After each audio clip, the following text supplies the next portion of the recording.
तो रणवीर सिंह की हाल ही में धुरंधर मूवी रिलीज होने ही वाला है 5 दिसंबर को। तो मैंने सोचा क्यों ना उससे पहले जितने भी सारे फिल्म से रणवीर सिंह के मैं सब कुछ देख दिया हूँ। बेसिकली जितने भी फिल्मोग्राफी में उतने सारे फिल्म से मैं सारे देख दिया हूँ।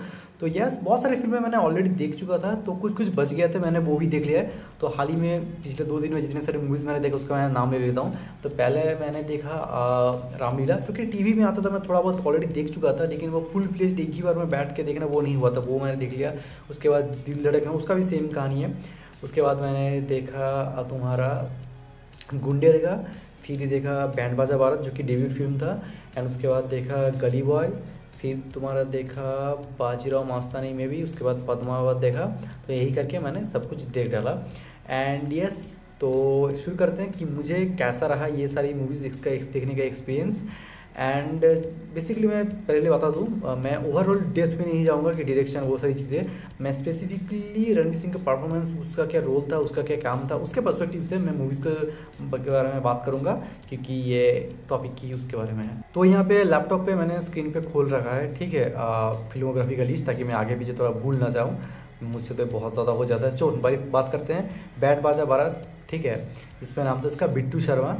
तो देखो, इसमें अनुष्का शर्मा था जो कि फेशियल सर्जरी के पहले का फेस था, वो दिखता है उसका, अनुष्का शर्मा की फेशियल सर्जरी में कितना इंप्रूवमेंट आया है, वो दिखने में अभी कितने क्यूट हो गया, वो सारी चीज़ें। पर लेट्स सी, वहाँ पे ना जाते हुए देखो, एक चीज़ मैंने नोटिस किया इस मूवी में, जितने भी सारे स्टार अपना डेब्यू करते हैं, जैसे कि तड़प जो एक मूवी आया था, तुम्हारा सुनील शेट्टी का, आहान शेट्टी ऐसा कुछ नाम था, सॉरी ऐसा ही था ना कुछ, जो भी था, तो वो अच्छा परफॉर्मेंस दिया था उस मूवी में, नो डाउट, ठीक है। लेकिन वो देख के पता चल रहा था कि ये एक डेब्यू करने वाला एक्टर है, एक नया एक्टर है, ये इसका पहली मूवी है, वो झलक दिख रहा था।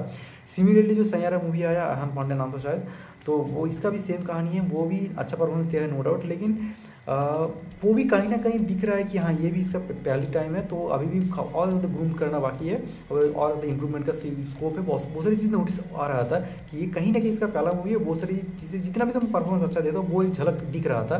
लेकिन रणवीर सिंह के केस में ऐसा नहीं था। बैंड बाजा भारत देखने में मुझे ऐसा लग रहा था भाई ये तो ऑलरेडी एक्सपीरियंस्ड है, और वो फील नहीं आया कि ये तो पहला मूवी है तो ठीक है मैं वैसे जज करूँ, नहीं, ये फुल एनर्जी में शुरू से ही था, तो वो एक अच्छी बात लगा मुझे। ओवरऑल मूवी के बारे में बात करने का बहुत ज़्यादा कुछ है नहीं, क्योंकि बहुत ज़्यादा टिपिकल बॉलीवुड मूवी है जो कि हर एक डेब्यू एक्टर को दिया जाता है नॉर्मली कम बजट के मूवी के लिए, और उस टाइम ऐसे मूवीज चल भी जाता था, आजकल तो नहीं चलता। तो वो एक टिपिकल फॉर्मूला था किसी को भी लॉन्च करने का, तो ऐसा एक सिंपल सा मूवी पकड़ा दो कम बजट में, वो लो रिस्क टेकिंग के लिए जो रहता है यार की, तो बेसिकली ठीक है, काम चला मूवी है। वो कैरेक्टर में भी इतना कुछ नहीं है कि मैं बहुत ज़्यादा परफॉर्मेंस एक्सपेक्ट कर लूँ, वो बस एक डिसेंट टाइम पास मूवी है, देखना चाहते हो देख सकते हो। पर्सनली आज के दिन में रिकमेंडेड नहीं है वो, ये बहुत ही टिपिकल फार्मूला बेसिस मूवी है। मैं बैंड बाजा भारत की बात कर रहा हूँ। तो चलिए, तो मुझे बाद में पता चला कि ये डेब्यू मूवी है। हालांकि मैंने टीवी में जब पहली बार डिस्कवर किया तब मूवी आ रहा था लेडीज़ वर्सेस रिकी बार, टीवी में बहुत ज़्यादा ऐड देता था। वो एक चार्मिंग फैक्टर मुझे इसी मूवी से देखने के मिल गया था कि भाई ये बंदा कुछ तो आ रहा है, कुछ तो लेके आ रहा है, ये तो कुछ करिश्मा है भाई इसके अंदर। जो वो प्रमोशनल मटेरियल टीवी में आते थे ना, वो सारे देख के मुझे फील आ गया था भाई ये बंदा कुछ तो करने वाला है। तो लेडीज़ वर्सेस रिकी बार भी मैंने बचपन में थोड़ा बहुत देखा था, लेकिन उसके बाद लास्ट ईयर मैंने प्रॉपर देख लिया, मोस्ट प्रोबेबली लास्ट ईयर ही देखा, हाँ, या फिर इस साल शुरू में हो सकता है। तो इसमें भी यार मैंने नोटिस किया कि हाँ, अनुष्का शर्मा के साथ बहुत सारे रोल कर रहे, इसमें भी किया था, दिल धड़कने 2 में भी था, तो अच्छा खासा रोल उसके साथ किया है। एंड एक चीज़ मैं सच में कहूँगा, इतनी सारी फिल्मोग्राफी में इतने सारे मूवीज़ देखने के बाद, मतलब सारी मूवीज़ देखने के बाद, मतलब हम लोग इमरान हाशमी को सीरियल किसर का टैग देते हैं, लेकिन मेरे ख्याल से इस नए ज़माने में रणवीर सिंह को देना पड़ेगा। मतलब वो कितना ज़्यादा किस करता है अपनी हीरोइंस को, कितना ज़्यादा इंटीमेट सीन रहता है, प्रॉपर पैशनेट किस दिखाया जाता है भाई, बेफिक्री में तो भर के था। बाकी सारी मूवीज़ में भी अनुष्का शर्मा के साथ भी कितने सारी मूवीज़ में था। तुम्हारा क्या कहते हैं, बैंड बाजा भारत में भी थोड़ा बहुत था, लेडीज़ वर्सेस रिकी बार के क्लाइमैक्स सीन में तो मैं क्या ही बात करूँ भाई, विराट कोहली के तो गोटे सूख जाते होंगे, खैर कोई ना। पर वो भाई मैं सीरियसली देख रहा हूँ इतने ज़्यादा किसिंग सीन्स भाई, इसको कोई सीरियल किसर घोषित क्यों नहीं करता, जेन्युइनली करना चाहिए। तो बहुत मजा लिया भाई ने, सच कहूँ तो, खैर कोई ना। तो लेडीज़ वर्सेस रिकी बार भी एक क्लासिक, मेरे ख्याल से मैं सोच रहा था जब रणवीर सिंह का डाउनफॉल चल रहा था, अभी भी चल ही रहा है, तो क्या ऐसी मूवीज़ अभी भी वर्क कर सकता है क्या, क्योंकि वही से शुरू किया था। एंड लेडीज की वाला एक ऐसा टॉपिक है, सिमिलरली एक मूवीज़ तुम बना सकते हो मेरे ख्याल से।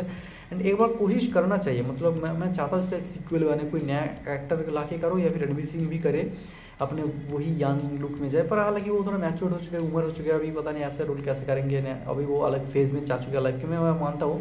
पर मैं फिर भी एक्सपेक्ट करता हूँ थोड़ा बहुत एक बार ट्राई कर लेना चाहिए। ओवरऑल बहुत ही मतलब ऐसे मूवीज़ कम ही आते हैं, एक बहुत ही वो मस्ती खोर वाला मूवी है, तो मैं ज़रूर से रिकमेंड करूँगा, जिसमें तुम्हारा टाइम पास मस्त हो जाएगा, तुम मस्त एंजॉय करोगे। लेडीज सबको पता है, हम सभी को पता है इस मूवी के बारे में, गाने भी बहुत पॉपुलर हुए थे इस मूवीज़ के। तो ओवरऑल एक इंजॉइंग मूवी है, तुम बहुत ज़्यादा कुछ एक्सपेक्ट करने की ज़रूरत नहीं, बस बैठ जाओ, देखो, चिल एंड एन्जॉय। वो उसी तरीके का मूवी है, चिल बस एन्जॉय, ज़्यादा मत सोचो मत, बस मस्ती लो। एंड उसके बाद हाल ही में मैं कोलकाता से ट्रेन में घर आता झाड़ग्राम आया था कुछ ही महीने पहले, तब मैंने ट्रेन में आते आते लुटेरा मूवी देखा। एंड एक चीज़ मैं कहना चाहूँगा, जब मैं लुटेरा मूवी देख रहा था ना, तब मुझे पता था ये 10-12 साल पुराना मूवी है, 2013 का, मुझे पता है। पर मैंने कॉन्शियसली ये नहीं सोचा था कि ये रणवीर सिंह की फिल्मोग्राफी की 3rd मूवी है। जब मैं अभी रिसर्च करने बैठा, बहुत सारी मूवीज देख रहा था, तब मुझे पता चला, अरे बाप रे, ये 3rd मूवी है सीरियसली। और तुम 3rd मूवी में इतना ज़्यादा एक्सपीरियंस लग रहा है, उसका रणवीर सिंह का परफॉर्मेंस डैम लेवल, मतलब is on another level in this movie. लुटेरा में देख के मैं पागल ही हो गया।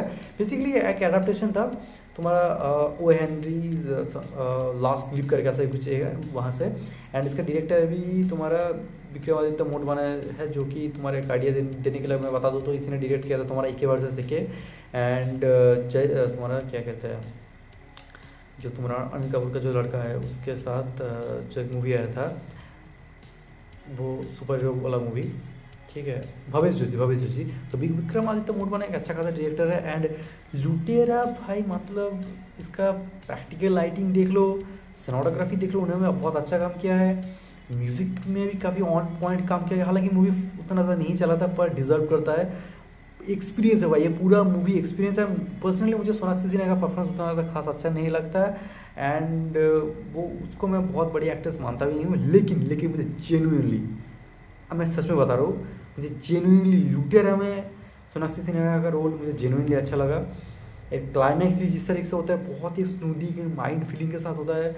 प्रोडक्शन क्वालिटी भी बहुत अच्छा, मतलब इस बजट में जितने एग्जीक्यूट किया जा सकता था, किसी ने भी गद्दारी नहीं किया, मैं कहूँगा। अच्छा, सब ने, टेक्निकल डिपार्टमेंट में क्या लो, एक्टिंग में भी कह लो, डायरेक्शन भी कह लो, सब कुछ ने बहुत ही परफेक्ट काम किया है। इसको तो ज़रूर से देखना। मैं रणवीर सिंह की फिल्मोग्राफी में एक मस्ट वॉच मूवी में कहना चाहूँगा लुटेरा।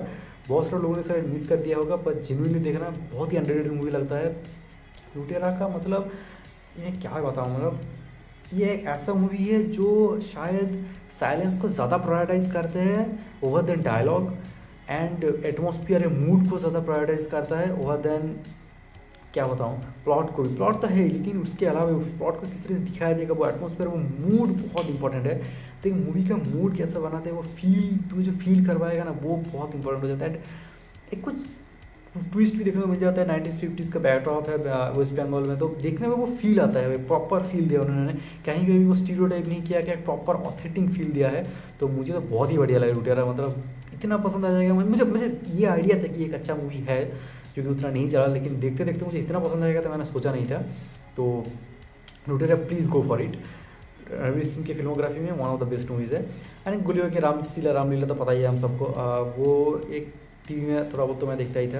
एंड मतलब ये अंडररेटेड तो नहीं कहूँगा, लाइक सभी ने देखा है। संजय लीला भंसाली का मूवी है, तो वो बात तो है ही। एंड यहीं से शुरू होता है संजय लीला भंसाली रणवीर सिंह का एक जो कोलैबोरेशन करने का। इसके बाद आगे चल के तुम्हारा पद्मावत भी आता है, इसके बीच में बाजीराव मस्तानी भी आता है, बहुत सारे सब कुछ सक्सेसफुल मूवी था।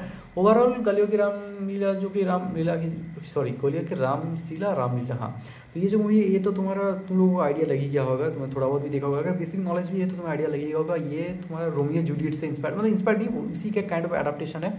एक गन माफिया, मतलब गन ऑब्सेस्ड गुजरात दिखाया गया है, बहुत सारी कल्चर्स, दोनों कॉमेडी के बीच में लड़ाई, एंड एंडिंग थोड़ा सा डिप्रेसिंग काइंड ऑफ, मतलब सब कुछ ठीक हो गया था, सब कुछ सेल्फ रियलाइजेशन हो गया था, फिर भी अगर थोड़ा सा बात सुन ही लेते, वो बहुत थोड़ा सा, मतलब क्या ही बताऊँ, ऑडियंस की इमोशन के साथ खेलना जो बोलता है ना, वो किया गया लास्ट में।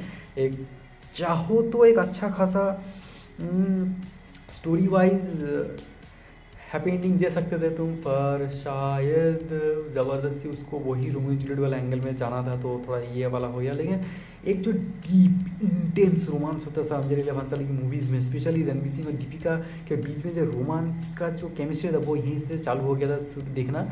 एंड इस मूवी में एक अलग लेवल के इंटेंस प्योर रोमांस दिखाया गया, नॉट जस्ट मतलब सेक्सुअलाइज भी किया गया, नॉट बट वो हॉर्नी तरीके से या फिर मिल्किंग तरीके से, समझ रहे, मूवी को बेचने के लिए नहीं, वो एक्चुअली में उस रोमांस को क्या कहते हैं, मूड बना था, उस रोमांस की मूड बना था, उस मोमेंट उस मतलब तुम्हें फील करवा था कि ये नीडेड है इस दोनों की कैरेक्टर के बीच में।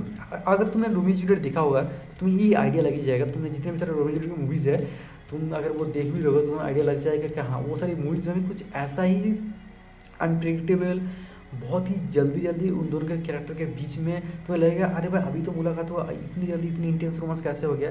लेकिन रोमियो जूलियट में भी ऐसा ही हुआ था। तो वो वो जो इंटेंस था रोमियो जूलियट का, वो इसी मूवी में देखने को मिल जाएगा। कहीं पे भी लैकिंग नहीं लगता, कहीं पे भी ज़बरदस्ती नहीं लगता, ये खूबसूरती है इस मूवी का। ओवरऑल बंसाली है तो प्रोडक्शन क्वालिटी बहुत सारी चीज़ें तो होगा ही, तो मतलब यस अगर तुम्हें मिस करी तो ज़रूर से देख लेना। तो अलग से इसका कहने की कोई ज़रूरत, गुंडे स्किप, कोई सेंस नहीं बनता। मैं अर्जुन कपूर को देखते देखते टॉर्चर हो गया था इस मूवी में, घंटा कुछ स्टोरी नहीं है मेरे ख्याल से। रणवीर सिंह भी मेरे ख्याल से ओएसटी है, प्रियंका चोपड़ा भी ओएसटी है, क्या झांटू कहानी है। एक पुलिस ऑफिसर अपनी वेशभूषा बदल के दोनों के बीच में लड़ाई करवाने के लिए इसके दोनों के बीच में घुस जाता है, प्यार का नाटक करते हैं। यहाँ पे कुछ स्पाई मूवी चल रहा है, पुलिस कब से ये सब काम करने लग गया था। एंड इमरान खान सॉरी क्या करते हैं खान नहीं, क्या उसका क्या भाई दिमाग खराब हो गया क्या जो भी हो, गुंडे I just don't like it. एक सेकेंड छोड़ो भाई, इसके तुम इजीली स्किप कर सकते हो। गुंडे मुझे बहुत ही घटिया लगा, मतलब मैं जेन्युइनली बताता हूँ रणवीर सिंह की फिल्मोग्राफी में वन ऑफ द लोगों को पसंद आ सकता है, उस टाइम से पसंद आ भी गया था, लोग चल भी गया था, लेकिन मुझे नहीं पसंद आया भाई। इससे अच्छा तो बैंड बाजा बारात देख लो ठीक है, पर गुंडे मुझे नहीं पसंद आया। किल दिल एक बहुत ही कॉम्प्लेक्स में कहूँगा, रणवीर सिंह का परफॉर्मेंस अच्छा था, उसका जो पार्टनर था उसका भी परफॉर्मेंस अच्छा था, इवन गोविंदा का परफॉर्मेंस बहुत बढ़िया था। गोविंदा का एक्टिंग देख के मैं जेन्युइनली डर गया था, मतलब ऐसे रोल में गोविंदा को हमने पहले कभी नहीं देखा। तो ये एक लौता मूवी है, अगर तुम गोविंदा को अलग कैरेक्टर में अलग किरदार में देखना चाहते हो, जो वो जनरली जो जिस तरीके का रोल करते हैं उससे हट के कुछ अलग परफॉर्मेंस को देखना चाहते हो, तो ये एक लौता मूवी है, तो उसके लिए तुम देख सकते हो। ओवरऑल एक डिसेंट वॉच में बोल सकता हूँ। गुंडेस तो बढ़िया ही लगते हैं मुझे हर कोई मूवी, पर गिल दिल भी थोड़ा सा कॉन्फ्यूज है, मतलब वो एक वेस्टर्न कल्चर को नॉर्थ इंडिया के सेटअप में इन्फोर्स करने की कोशिश कर रहे थे, जो कि हुआ नहीं सक्सेसफुली। तो ओवरऑल बहुत सारी चीज़ें मिसमैच्ड है, लेकिन एक फिर भी डिसेंट वॉच की कैटेगरी में डाल ही देता हूँ। तो किल दिल तुम देख सकते हो। दिल धड़कने तो जोया अख्तर हैट्स ऑफ, मतलब एक आता है 3 इडियट्स जो स्टूडेंट की पर्सपेक्टिव से दिखाता है कि उनको पैशन और इंटेलिजेंस के ऊपर फोकस करो, क्या कहते हैं एक्सीलेंस के ऊपर फोकस करो, कामयाबी छक मार के पीछे आएगा, बहुत सारी चीज़ें, ज़बरदस्ती वो नीट जेई इन सब पे मत जोड़ो।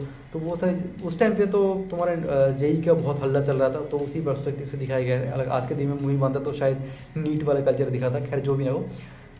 3 इडियट्स की मैं बात कर रहा हूँ, तो वो तो मेरा one of the like all time favourite movie है, ठीक है, हमेशा रहेगा टॉप 5 में, वो मैं बोल दूँ हमेशा। एंड अगर दिल धड़कने की बात करूँ तो ये भी कुछ वैसा ही है। इसका जो मेन मोटो है मैं क्या कहूँगा, उसी थीम के ऊपर बेस है कि लोग क्या कहेंगे, वो सोशल प्रेशर, वो सोशल इमेज, बिजनेस बनाना, ये सारी चीज़ें, कॉर्पोरेट की दुनिया दिखाना। स्पेशली वो अमीरों का, अमीर हो या गरीब हो, किसी भी क्लास में हो सकता है, तुम इसको तुम जात पात के एंगल से भी देख सकते हो। वो सोशल इमेज के चलते बच्चों को कितना प्रेशराइज किया जाता है, वो एक अननेसेसरी प्रेशर की दिमाग में कितना लिया जाता है, वो एक सूडो इंटेलेक्चुअलिज्म भी कहीं कहीं पर दिखाया गया है। फेमिनिज्म के ऊपर भी थोड़ा बहुत बात किया गया है, तो एक फ्रीडम के ऊपर बात किया गया है। तो ओवरऑल बहुत ही वेल मैसेजिंग के साथ एक मूवी बनाया गया है। एंडिंग थोड़ा अजीब ही लगा, मतलब कम से कम वो मिलवा दे तो यार, अनुष्का के साथ इसको मिलवा देता तो बीच में ही कट कर दिया, बट ठीक है।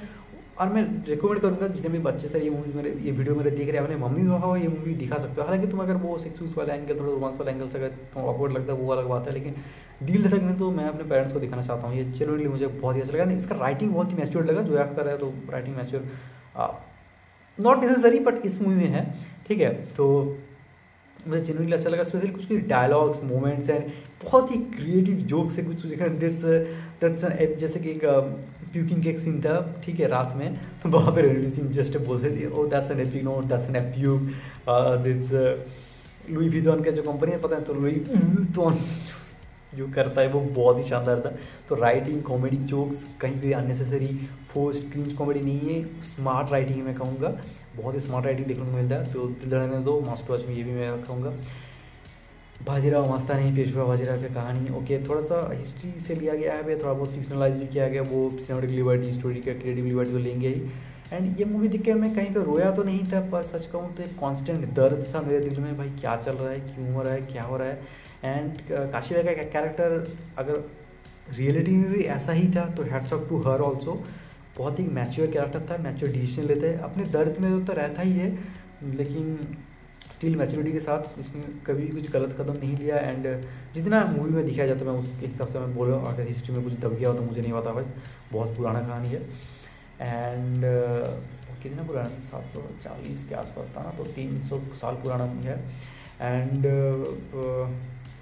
काशी बाई तो शायद डेथ ईयर था काशी बाई का 1772 ऐसा कुछ था, मतलब बाजीराव और मस्तानी की मरने के 32 साल बाद मरे थे, बहुत तो एक लॉन्ग टर्म इलनेस था। मैं थोड़ा बहुत गूगल सर्च कर रहा था एंड मूवी देखने के बाद मुझे लगा था मस्तानी कैसा मर गया, मतलब स्पॉइलर अलर्ट, बट वो जिस तरीके से मर गया अजीब लगा भाई, ऐसे कैसे, जेन्युइनली ऐसा ही हुआ था क्या। तो मैंने रिसर्च करना चालू किया, फिर गूगल ने भी बताया कि हाँ ऐसा कहा जाता है, शायद थोड़ा बहुत पॉइजन लिया होगा, लेकिन वो भी कंफर्म नहीं है। लेकिन एक हार्ट अटैक से ही डेथ हुआ है ऐसा कहा जाता है, लेकिन वो भी बहुत ही मिस्टीरियस वजह से था, क्योंकि उसका पता कैसे चला, जब जैसे मूवी दिखाएगा ना कुछ ऐसा ही हुआ था, उसका आंखों के सामने बाजीराव मस्तानी नहीं मारा था, लेकिन उसे पता चल गया था वो मर गया था लगभग एक ही मोमेंट में। तो भाई लव का कनेक्शन, कुछ तो एपिनेस, कुछ तो ऐसा लगता है, ऐसे चीज़ें देखने को लगता है कोइंसिडेंस भी हो सकता है, या फिर दुनिया में कुछ तो मिस्टिक, कुछ तो मैजिकल चीज़ें हैं, कुछ तो डिवोशनल चीज़ें हैं जो शायद हम मिस कर रहे हैं, पता नहीं, मतलब साइंस के कनेक्शन में हो सकता है, एक बॉडी से दूसरी बॉडी का जो क्वांटम फिजिक्स का कनेक्शन है, एक क्वांटम पार्टिकल का कनेक्शन है, वो हो सकता है, आई डोंट नो, पर बहुत ही मिस्टीरियस था वो डेथ सीन। एंड ओवरऑल ये मूवी एक एक्सपीरियंस कहूँगा, गाने भी अच्छे हैं एंड सीरियसली यार, मतलब हर एक कैरेक्टर के लिए इतना ज़्यादा सॉरो फील करता हूँ मैं। बाजीराव के लिए भी वो तो बहुत रेबल काइंड ऑफ एक था, मस्तानी के लिए तो बहुत बुरा लगता है, वो कहाँ पे रानी जैसा रह सकता था, लेकिन अपने प्यार के लिए कहाँ चला आता है, हमेशा जान के लिए मतलब लड़ता रहना, अपने खुद के सर्वाइव के लिए लड़ता रहना, अपने बच्चे को बचाना, बहुत सारी चीज़ें, एंड अंत में फिर से इसी तरह से मौत हो जाना बहुत ही ड्रामेटिक था एंड ट्रॉमेटिक भी था। तो ओवरऑल बहुत ही मतलब एक दर्द दे जाता है ये मूवी, डिप्रेसिंग थोड़ा बहुत बोल सकता हूँ ये, मतलब अंत में फील तो वो करवाता है, लेकिन यार ये it is what it is, मतलब क्या ही बताऊँ वही। एंड स्केल वगैरह सिनेमाटोग्राफी का वो तो टॉप नॉच है ही, 1 साल का मूवी है, ग्रैंड स्केल का मूवी है, वो तो कॉमन सी चीज़ है, तो तुम्हें वो कॉमन फैक्टर हर एक चीज़ में, बाजीराव मस्तानी कह लो, पद्मावत कह लो, बहुत सारी चीज़ में तुम देखने को मिल ही जाता है, ठीक है, तुम कुछ भी देख लो। तो ये एक मूवी था जो यस बाजीराव मस्तानी तुम देख सकते हो, बहुत ही ये भी बहुत ही शानदार मूवी है मैं कहूँगा। उसके बाद आता है बेफिक्र, जिसको तुम आराम से स्किप कर सकते हो, पता नहीं मतलब आदित्य चोपड़ा ने क्या फूंक के मूवी बनाया था, मुझे लग रहा था वायरेप जो एक स्वीट रोमांटिसिज्म के ऊपर जो मूवी बनाता है, जैसे कि अभी हाल ही में सैयारा भी बनाया है, तो वो छोड़ के शायद वो न्यू टीन जनरेशन के लिए कुछ बनाना चाहते थे, टिपिकल वेस्टर्न लव दिखाना चाहते थे। देखो लव होता है, वेस्टर्न ईस्टर्न की बात नहीं है, पर मूवीज़ में जो कल्चरल दिखाया जाता है मैं उस हिसाब से मैं बात कर रहा हूँ, ठीक है। तो बेफिक्र में जो चीज़ें दिखाया गया वो देख कर लग भी रहा था कि हाँ वो थोड़ा ओवर द टॉप जा रहा है, लिविंग कपल दिखाया गया है, तो ये मिडिल क्लास के लिए कनेक्टेड रूटेड, इंडिया के लिए तो कनेक्शन नहीं बना था। तो तुम ओवरऑल अगर मुंबई की कोर मुंबई ऑडियंस हो तो तुम्हें पसंद आ सकता है। ओवरऑल मैंने देख लिया था, मैं थोड़ा बहुत मजे कर लिया था, मतलब ऐसा ही, but to be honest below average भी मूवी है, तो तुम ऐसे ही देखने का मन है तो देख सकते हो, पर मैं तो रिकमेंड नहीं करूँगा। वो ज़्यादा कुछ कहने लायक है भी नहीं, बेफिक्र कुछ डेप्थ की बातें है भी नहीं, निकलो भाई। तो ओवरऑल रणवीर सिंह के अंदर जो टैलेंट है, जो बहुत बड़ा कुछ बनने वाला है, तो वो तो लुटेरा में दिख गया था, रामलीला में उसकी शुरुआत हो गया था। ओवरऑल 2013 से लेकर 2019 तक ये बहुत अच्छा पीक मोमेंट चल रहा था, उसके बाद ही गड़बड़ शुरू हुआ, लॉकडाउन के बीच में बहुत कुछ हो गया। खैर छोड़ो, पद्मावत 2017 में कुछ मूवी नहीं आता, हाँ पद्मावत 2000 एक्चुअली मैं ना पद्मावत जब देख रहा था, इसका क्लाइमेक्स मुझे थोड़ा बहुत आइडिया था, ठीक है। तो 700 साल पुरानी कहानी है, एंड पद्मावत में ना मुझे एक चीज़ नोटिस हुआ, इसमें तो कुछ कहानी है ही नहीं, उसको एक नायाब चीज़ चाहिए। रणवीर सिंह की कैरेक्टर जो था अलाउद्दीन खिलजी, उसको नायाब चीज़ चाहिए, उसके लिए वो पागल है। एक राजपुत्र और राजकन्या के प्रेम हुआ राजा का इसके अंदर, वो शादी की है, अपने अच्छा खासा जीवन बिता रहे थे। ये नायाब खबर सुन के ये आते हैं, फिर उसको ले जाते हैं, फिर ये लोग जाके जो शाहिद कपूर का जो कैरेक्टर है उसको वापस ले आते हैं, फिर वो आते हैं अटैक करने, और पता ही था ये विश्वासघातक करेंगे तो वही करता है एंड वो अपनी जान गंवा देता है। तो ओवरऑल टू बी ऑनेस्ट इसमें ग्रैंड स्किल था, प्रेजेंटेशन अच्छा था, वो देखने में मज़ा भी आता है, लेकिन थोड़ा सा सरफेस लेवल सोचने जाओ तो स्टोरी कुछ था ही नहीं। पर अगर ओवरऑल अगर हिस्ट्री में थोड़ा बहुत इसका ऐसा ही कुछ हुआ होगा तो तुम बहुत ज़्यादा कुछ चेंज कर भी नहीं सकते, तो मैं भी वो मानता हूँ। बट ठीक है, क्लाइमेक्स बहुत ही बढ़िया था, नो डाउट क्लाइमेक्स बहुत बढ़िया था। एंड मतलब रणवीर सिंह का करियर का बेस्ट परफॉर्मेंस, शायद one of the best performance Padmaavat में दिखने को मिलता है। खिलजी का रोल जो प्ले किया है वो दिख जाता है भाई, खली वली जो गान में जो डांस है वो सब कुछ वो दिख जाता है, वो आंखों में जो चमक है ना वो शैतानी वो दिख जाता है। तो नॉट दैट इसमें कोई डाउट ही नहीं है कि रणवीर सिंह बहुत ही फाड़ू लेवल का एक्टर है, इसमें कुछ डाउट है ही नहीं।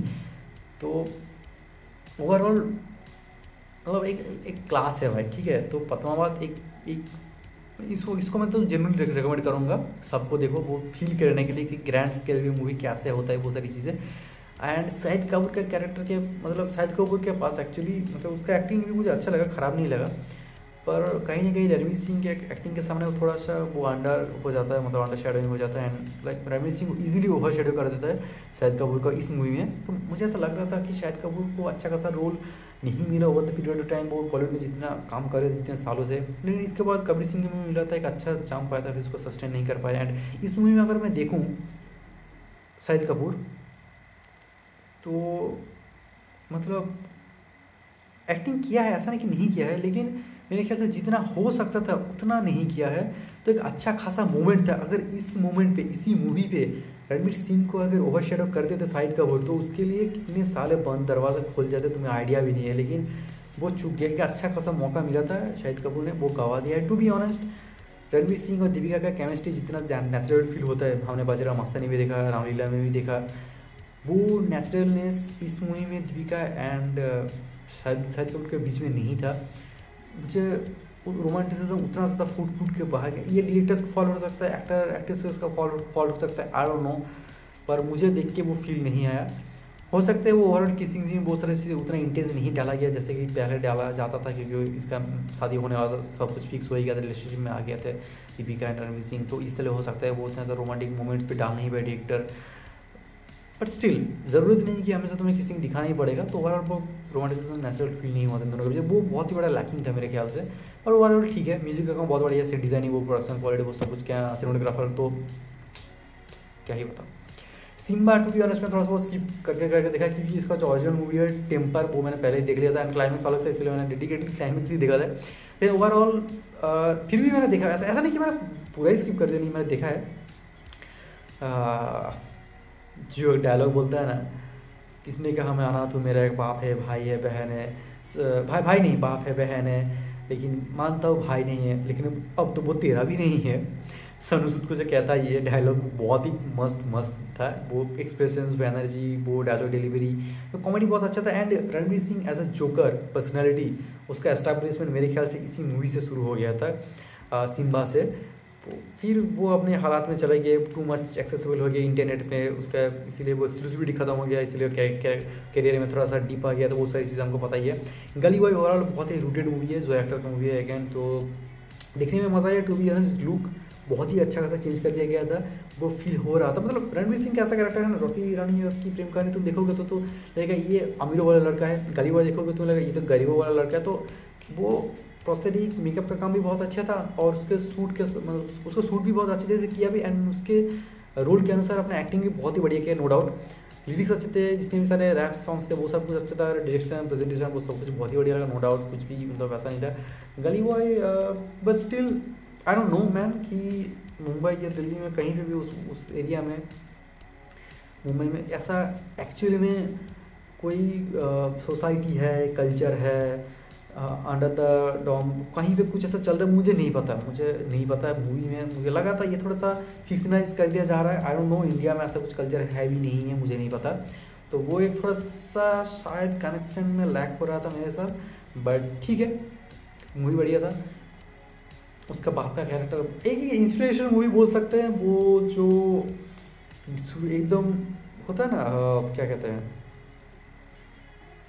वो, क्या मूवी था, स्लमडॉग मिलियनेयर जैसा, बहुत पैसा कमाता है ठीक है, लेकिन वो भी इसी तरीके का है, वो एकदम अंडर, एकदम ही जो किसी एक जो फैमिली है या फिर सोसाइटी है जो किसी तरह सर्वाइव कर रहे हैं, वहाँ से अपने सपने को कैसे छुपते हैं, वो सारी चीज़ें रैप के कल्चर में दिखाया गया है। एंड टू बी ऑनेस्ट कुछ कुछ रैप तो बहुत ही बढ़िया है, नो डाउट, जेनुइनली। तो अच्छा खासा है, ठीक है। अब बहुत बहुत सारे लोगों को शायद ये कनेक्ट ना करे, ऐसा मुझे मेरा मानना है। कुछ कुछ लोगों को शायद ये कनेक्ट कर जाए, लेकिन बहुत सारे लोगों को ये कनेक्ट ना करे, ऐसा मुझे लगता है। बट ठीक है, जितना भी है ठीक है, कोई ऐसा दिक्कत वाली बात है नहीं। जयेश भाई जोरदार, ओके सॉरी, यहाँ पे एक मूवी मिस हो चुका है, मैं अभी वीडियो बना, तो आप भी मैंने नोटिस किया, 83 मैंने अभी तक नहीं देखा सर, उसका बारे में मैं अगले कभी वीडियो में बात कर लूँगा। तो जैसे मैं जोरदार था 2022 में, तो मैंने 2022 में ही देखा था। उड़ीसा गया था मौसी के घर, मुझे याद भी है, हम 2 कज़न और मैं देख रहा था। बहुत ही शानदार मूवी है यार, मतलब एक पिछड़े हुए जो थॉट है, लड़का ही चाहिए हमें, लड़की तो बस बच्चे देने की मशीन है, ये सारी कल्चर एक्चुअली आज से 20 साल पहले था, शायद 20-30 साल पहले, अभी के टाइम पे नहीं है। तो बहुत तो टॉपिक कहीं ना कहीं थोड़ा सा आउटडेटेड फील होता है, ये तो मैं कहूँगा, लेकिन ओवरऑल मैं कहूँगा देखने लायक है मूवी। अच्छा खासा कॉमेडी है, परफॉर्मेंस बहुत ही बढ़िया है, रणवीर सिंह का एनर्जेटिक चार्म तो है ही, वो अच्छा लगता है। तो जज्बा जोरदार, राइटिंग भी स्मार्ट है, एंड बट बात वही आ जाता है, तो तुम्हारा जैसा कनेक्शन लैक हो सकता है, क्योंकि टॉपिक बहुत पुराना हो चुका है। मतलब आज से 20 साल पहले अगर ऐसा कुछ मूवी आता तो एक सोशल मैसेजिंग के लिए हो सकता है, हालांकि आज के टाइम पे भी वो कोशिश करता है, लेकिन इसका कोई ज़रूरत नहीं था। ये सब ने हम जान चुके हैं कि लड़की बच्चा देने की मशीन नहीं है, कोई औरत बच्चा देने की मशीन नहीं है, हम सब नहीं जानते हैं। गाँव वाले हर, आई डोंट नो अगर किसी गाँव में अभी ऐसा थॉट है, आई डोंट नो, या फिर किसी शहर में ऐसा थॉट है, किसी परिवार में ऐसा थॉट है, आई डोंट नो, मुझे माफ़ करिएगा। पर मुझे लगता है इंडिया में या फिर पूरे देश में, स्पेशली इंडिया की बात करें, हर एक छोटे छोटे गांव में भी इतना तो आइडिया लग गया है कि हाँ, औरत का भी एक अपना पर्सनैलिटी होता है, वो बच्चे देने की मशीन नहीं है, और लड़कियां भी बहुत कुछ कर सकते हैं, हमेशा लड़का लड़का चाहिए ऐसी बात नहीं है, ठीक है। तो ये मैसेजिंग ठीक है, लेकिन थोड़ा सा आउटडेटेड है। ओवरऑल मूवी के पर्सपेक्टिव से एंजॉयबल है, कॉमेडी है, बहुत इन्जॉय तुम करोगे, नो डाउट। इसका भी स्मार्ट राइटिंग है, मुझे क्रिंज राइटिंग तो नहीं लगा। सर्कस टू बी ऑनेस्ट मैं अपने भैया के साथ दिख रहा था, मेरे भैया जो है वो एंजॉय कर रहे थे, पर पर्सनली मैं एंजॉय नहीं कर पा रहा था। मुझे बहुत ही ज़्यादा क्रिंज लग रहा था, एंड प्रोडक्शन क्वालिटी उतना कुछ खास नहीं था, ग्रीन स्क्रीन क्लियरली दिख रहे थे, डायरेक्शन भी इतना कुछ खास नहीं था। टू बी ऑनेस्ट मैं एक ही चीज़ के लिए दिख रहा था, क्योंकि मुझे पता था कि ये कॉमेडी ऑफ एरोस का एक रिक्रिएशन है, उसका एडप्टेशन है। तो कॉमेडी ऑफ एरोस मेरे एच में था, मेरे सिलेबस में, तो शेक्सपियर का जो एक नॉवल जो बुक है, किताब है, तो कॉमेडी ऑफ एरर्स पता ही होगा तुम्हें। तो उसी के लिए मैं देख रहा था कि उसका एडप्टेशन किस तरीके से किया गया है, क्या डिट्टो कर दिया गया है, वो डुएल कैरेक्टर जुड़वा भाई, नौकर भी जुड़वा, वो हार वाला जो इम्पोर्टेंट प्लॉट था वो भी है, नेकलेस वाला, तो वो सारी चीज़ें सब कुछ रख दिया गया है, गोलमाल के साथ जबरदस्ती जुड़ा गया है एंगल, पता नहीं क्यों, पर खैर कोई ना। ओवरऑल मतलब क्या ही बताऊँ, ये डिपेंड्स है, शायद किसी ऑडियंस को पसंद आ सकता है, जैसे कि मेरे भैया एंजॉय कर रहे थे, पर मेरे लिए तो ये नहीं था। मतलब ह्यूमर की बात है, ह्यूमर बहुत सब्जेक्टिव चीज़ है, तो मेरे लिए तो नहीं था। तो मुझे लगता है आज के जनरेशन के नहीं है, तो डिपेंड्स, तुम्हें अगर डार्क ह्यूमर, तुम बहुत ज़्यादा ऐसे स्टैंड अप कॉमेडीज देखते आ रहे हो, प्रेजेंट करते आ रहे हो, तुम अटेंड करते आ रहे हो, तुम अगर जाकिर खान इन सारी चीज़ों को जानते हो, जाकिर खान का हालांकि उसका कॉमेडी उतना है नहीं, वो तो social message and realistic connection वाली बातें करता है, कनेक्टिविटी करने के लिए। तुम अभिषेक उपमन्यु कह लो, समय रैना कह लो, इस तरह चीज़, ये इनका अगर वीडियोस तुम रेगुलरली देखते हो, या फिर भुवन बाम को भी अगर तुमने देखते हुए आया है, तो उसका डेवलपमेंट जो कह लो, वो स्टैंडर्ड, मतलब आजकल कॉमेडी का स्टैंडर्ड बहुत ज़्यादा हाई हो चुका है। टू बी ऑनेस्ट, हम इतने सारा एक्सेसिबल है कॉमेडी, हर तरफ देख देख के हमारा आदत बन गया है। तो लिटिल बिट थोड़ा बहुत ऐसे जोक्स, जैसे जोक्स दिखाया गया सर्कस में, तो मैं वो देख के तो इन्जॉय नहीं कर पाता, ठीक है। बहुत ही बैकवर्ड टाइप के जोक्स था, मुझे पसंद नहीं है, बट अपने हिसाब से देख लेना तुम लोग। तो मेरे लिए तो रिकमेंडेड नहीं है, तुम अपने हिसाब से देखना। राखी और रानी की प्रेम कहानी, इसमें तो बहुत ज़्यादा कॉर्पोरेट बुकिंग हुआ था अपने रणवीर सिंह की करियर बचाने के लिए, जितना मुझे पता है। एंड ये मूवी देखने के बाद मुझे लगा ये कहानी तो मैंने पहले देख रखा है, कहाँ देख रखा है, यश राज का एक मूवी था, मोस्टली यश राज का ही था, बद्रीनाथ की दुल्हनिया, ठीक है। वहाँ पे भी तुम्हारा आलिया भट्ट था एंड वरुण धवन था, इसमें भी सेम केस है। तो वहाँ पे भी एक फेमिनिज्म का एंगल था, नॉट सूडो फेमिनिज्म मैं कहूँगा, अच्छा खासा अच्छा ही फेमिनिज्म का रोल किया गया, यहाँ पे भी वही था, बस वहाँ पे सब कुछ गरीब थे, ठीक है, लड़का भी गरीब लड़की भी गरीब, कुछ करना चाहता है ज़िंदगी में। यहाँ पे लड़का भी अमीर लड़की भी अमीर, फैमिली भी सब कुछ अमीर ही अमीर चल रहा है, हर कोई कुछ करना चाहता है, लड़का अपनी मौज में है। थोड़ा सा कैरेक्टर बैकग्राउंड चेंज कर दिया जाता है, लेकिन ओवरऑल मोटा मोटा स्टोरी सेम ही है। अगर तुम एक दिन में बैक टू बैक मूवी देखो ना तो पता चल जाएगा कि बद्रीनाथ की दुल्हनिया रॉकी एंड रानी की प्रेम कहानी की स्टोरी एकदम 90% सिमिलर है। थोड़ा बहुत बैक स्टोरी, बाकी तरह साइड कैरेक्टर्स की कनेक्शन थोड़ा बहुत इधर उधर चेंज कर दिया गया है। ठीक है, तो मोटा मोटा सेम ही है, तो इसीलिए मैं इस मूवी को बहुत ज़्यादा एंजॉय नहीं कर पाया, क्योंकि मुझे अबे यार तुम तो मिल्किंग कर रहे हो कैश ग्रैबिंग, तो क्या ही बताऊँ। तो ओवरऑल ठीक है मेरे ख्याल से, मतलब हाँ मतलब लड़कियों को अच्छा लगता है क्योंकि फेमिनिज्म है एंड वो सारी चीज़ें अच्छा लगता है, लेकिन एज अ फिल्म पर्सपेक्टिव ठीक है, ठीक ठाक से डिसेंट वॉच में मूवी वालों को, बहुत ज़्यादा ऐसा मस्ट वॉच भी नहीं है एंड बहुत ज़्यादा क्रिएटिव लेवल पे फाड़ भी नहीं दिया है, बहुत ही जेनरिक टाइप का ही मूवी है। एंड एक चीज़ मैं देख के शॉक हो गया था, क्या इंटेंस किसिंग सीन इसमें भी डाला गया है भाई। आलिया भट्ट की शादी हो गई रणबीर कपूर इसके साथ, लेकिन रणवीर सिंह अभी भी लूटा जा रहा है। जैसे कि मैंने कहा, सीरियल किसर का टैग रणवीर सिंह को अब दे देना चाहिए to be honest after Imran Hashmi.